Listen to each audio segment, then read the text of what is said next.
Assalamualaikum warahmatullahi wabarakatuh, dan salam sehat untuk kita semua. Bapak Ibu, kali ini kita akan mempelajari materi dasar-dasar sistem informasi geografis, dengan pokok bahasan pertama, yaitu konsep sistem informasi geografis. Beberapa pengertian tentang sistem informasi geografis, diantaranya. Pertama, sistem informasi geografis adalah suatu sistem informasi yang dirancang untuk bekerja dengan data yang bereferensi spasial, atau berkoordinat geografis. Ini menurut Barus dan Wiradisastra, tahun 2000.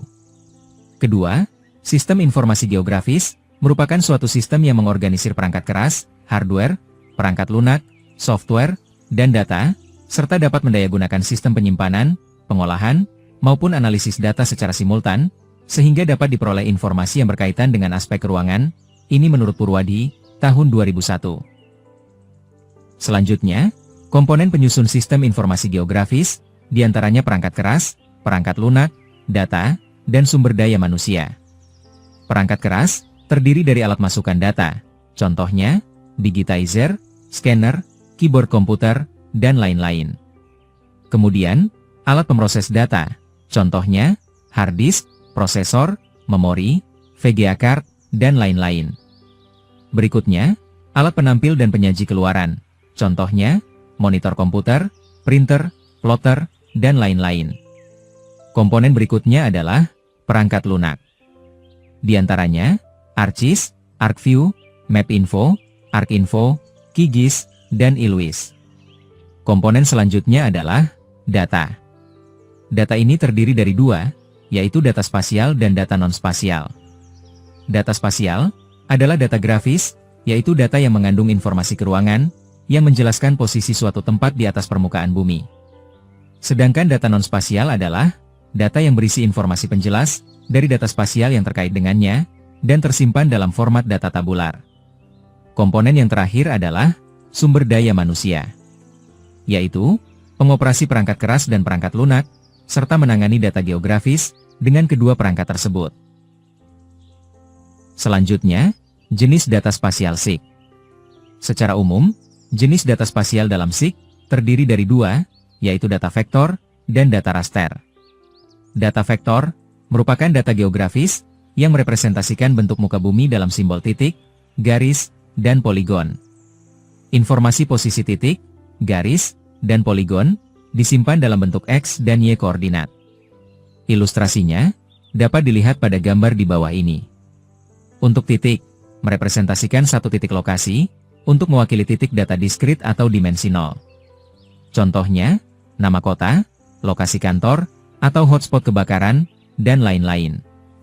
Untuk garis, terdiri dari dua titik atau lebih, yang dihubungkan menjadi satu dimensi, yaitu panjang.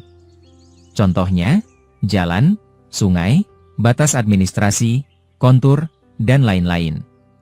Sedangkan poligon, terdiri dari tiga titik atau lebih yang dihubungkan, di mana titik awal sama dengan titik akhir. Poligon ini terdiri dari dua dimensi, yaitu panjang dan luas. Contohnya areal perkebunan, permukiman, wilayah administrasi, dan lain-lain. Masih pada jenis data vektor. Format umum data vektor yang biasanya digunakan untuk desain grafis, antara lain SVG, AI, IPS, CDR, PDF, dan WMF atau EMF. Sedangkan format khusus data vektor yang biasanya digunakan untuk data SIG, antara lain Shapefile, GeoJSON, KML atau KMZ, dan DXF. Khusus untuk data vektor format SIG, jenis format file yang sering digunakan adalah Shapefile atau SHP, fitur kelas, KML atau KMZ. Untuk Shapefile sendiri, baru bisa dibuka jika minimal ada 3 ekstensi, yaitu SHP itu sendiri, SHX, dan DBF, sedangkan ekstensi yang lain, seperti PRJ, CPG, SBN atau SBX, merupakan ekstensi pelengkap dari file SHP. Untuk fitur kelas, disimpan dalam file geodatabase dengan ekstensi GDB, dan file tersebut tidak memiliki ekstensi file tunggal yang terpisah. Sedangkan KMZ atau KML, biasanya digunakan untuk visualisasi data geografis. Jenis data spasial SIG yang kedua adalah data raster. Data raster adalah data yang menggambarkan objek geografis di muka bumi, sebagai struktur grid atau sel, tersusun dari baris dan kolom, yang biasa disebut piksel, atau picture element. Setiap piksel menunjukkan satu nilai tertentu. Data raster dapat diperoleh dari citra satelit, seperti Landsat, Sentinel, ALOS, kemudian foto udara, atau peta hasil scan. Ilustrasi mengenai data raster dapat dilihat pada gambar di bawah ini. Masih pada jenis data raster. Pada data raster, resolusi citra atau foto tergantung pada ukuran pikselnya. Dengan kata lain, resolusi piksel menggambarkan ukuran sebenarnya suatu objek di permukaan bumi yang diwakili oleh setiap piksel pada citra. Resolusi ini disebut resolusi spasial. Sebagai contoh, citra satelit resolusi menengah, seperti citra Landsat 8, memiliki resolusi spasial 30 meter. Artinya, satu piksel ukuran 0,3 mm x 0,3 mm, mewakili ukuran 30 meter x 30 meter di lapangan. Contoh yang lain, citra satelit resolusi tinggi, seperti citra Kuiperbird, memiliki resolusi spasial 0,65 meter, yang artinya, satu kotak piksel, mewakili ukuran 0,65 meter x 0,65 meter di lapangan. Sebagai ilustrasi, jika sebuah rumah dengan luas 70 meter persegi, difoto dengan citra satelit, maka rumah ini tidak akan terlihat pada citra Landsat 8, tapi akan terlihat pada citra Kuiperbird.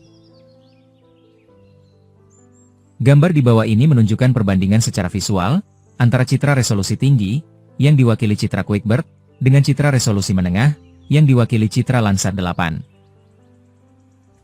Setelah mempelajari pokok bahasan ini, Bapak Ibu diwajibkan mengerjakan soal evaluasi pokok bahasan, yang sekaligus menjadi tugas dalam pokok bahasan ini. Evaluasi pokok bahasan ini dapat dikerjakan pada link evaluasi yang sudah disiapkan di LMS. Bapak Ibu, demikian penjelasan materi konsep sistem informasi geografis. Sampai jumpa di materi berikutnya. Wassalamualaikum warahmatullahi wabarakatuh.